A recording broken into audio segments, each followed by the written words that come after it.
হযরত ওমর রাতের বেলায় সবাই ঘুমাচ্ছেন, হযরত ওমরের ঘুম নাই। তিনি ঘুম থেকে জেগে রাত্রির বেলায় ঘুরে ঘুরে বেড়াচ্ছেন কে কি অবস্থায় আছে। ঘুরতে ঘুরতে দেখেন একটা তাঁবুর মধ্যে আলো জ্বলতেছে আর কান্নার আওয়াজ। আস্তে করে কাছে গেছেন, যে দেখেন একটা মেয়ে লোক কি জন্য রান্না করতেছে আর বাচ্চাগুলি পাশে বসে কাঁদে। তিনি ভিতরে ঢুকে বললেন, আচ্ছা মহিলা, তুমি এত রাত করে রান্না করতেছো কেন? এই বাচ্চাগুলি ক্ষুধায় কাঁদতেছে, যদি তুমি সন্ধ্যা রাত্রে রাঁধতে তাহলে তার অসুবিধা হতো না। মেয়ে লোকটি বলছে, পথিক, আমি তো তোমার চিনি না, তুমি তো আমার এইভাবে শাসন করতে পারো না। এই যে বাচ্চা ছেলেমেয়েগুলি আর আমরা মদিনার লোক না, পার্শ্ববর্তী দেশ থেকে আসছি মদিনা গভর্নমেন্টের কাছ থেকে সাহায্য নেওয়ার জন্য। ভিড়ের কারণে খলিফার কাছে যাইতে পারি নাই। আমার ছেলেগুলি 2-3 দিন না খাওয়া, আর এই যে হাড়ি, ওর মধ্যে কোনো গোশত না, পানি আর পাথর দিয়ে নাড়াচাড়া করতেছি যাতে বাচ্চারা বসে যে গোশত রান্না করতেছি। বলেছি যে একটু অপেক্ষা করো, রান্না হইলে খাইতে পারবা। কিন্তু বাচ্চাগুলি এত ক্ষুধার্ত, কোন রকমেই তারা আমার কথা শুনতে চাচ্ছে না, কাঁদতেছে। হযরত ওমর বলেন, এটা শুনে আমার মনে হলো যে আমার পায়ের তলা থেকে মাটি খসে যাচ্ছে। হযরত ওমর বললেন, মা তুমি একটু অপেক্ষা করো, দেখি আমি তোমার কোনো উপকার করতে পারি কিনা। হযরত ওমর দৌড় দিলেন। ইতিহাস বলছি, গল্প না।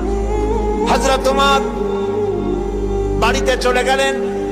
বৃদ্ধ হযরত আসনামকে ডাকলেন, বললেন, আসনাম, বস্তা নিয়ে আসো, বাইতুল মালের দরজা খোলো, বস্তার ভিতরে আটা ঢুকাও, পেঁয়াজ ঢুকাও, তরি তরকারি ঢুকাও। ঢুকাবার পরে বললেন, বস্তা বন্দি করে দাও। বস্তা বান্ধা হলো।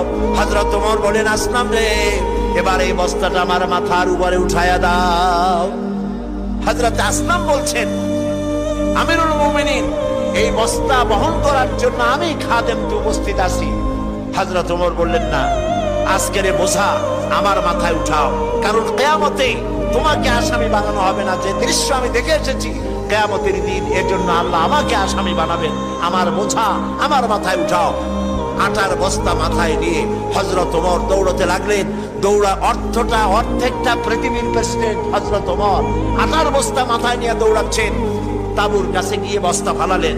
বস্তা খুলে আটা বের করে বললেন, মা রুটি বানাও।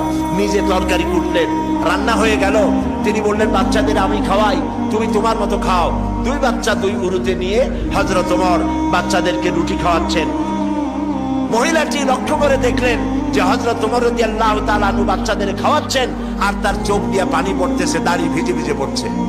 মহিলা বললেন, পথিক, তুমি যে কে আমি তো তোমারে চিনি না, তবে আমার মনে হয় এই দেশের বাদশাহ ওমর না হইয়া তোমার মতো মানুষ যদি বাদশাহ হইতো তাহলে আমাদের কপাল বোধে আরো ভালো হইতো।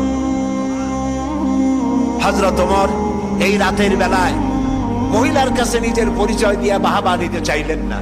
তিনি বললেন, মা, আগামীকাল তুমি খলিফার দরবারে যাবে, সেখানে তুমি আমাকে দেখতে পাবে, আমি সেখানে তোমাকে বেশি কিছু দিতে চেষ্টা করব।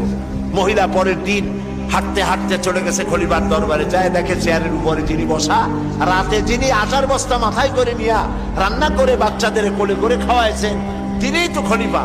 মেয়ে লোকটি থরথর করে কাঁপতেছিল। কাছে গিয়ে বলছে, আমিরুল মুমিনিন, আমি তো ভুল করেছি, আপনাকে কষ্ট দিছি, আল্লাহর রাস্তায় আমারে মাফ করে দেন।